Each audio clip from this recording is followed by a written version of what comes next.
Sitting on the desk, CEO of the Vedanta, Seza, Deputy Sarpanch, Rupesh Madgaonkar of Shirsa Panchayat, Panch Member Simran Uskaikar, Mrs. Vernekar, तसेच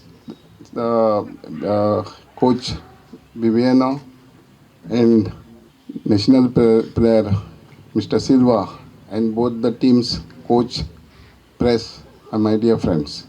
I first congratulate Mutut Kerala team being the winner of this tournament, and also I congratulate Hindustan Jink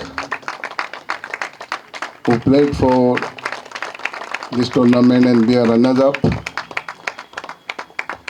I only want to say, always work hard, be disciplined, make good use of the platform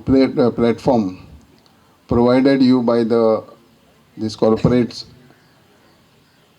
like Vedantas, and always be competitive, always compare yourself within yourself to give best of best performance every game or every day.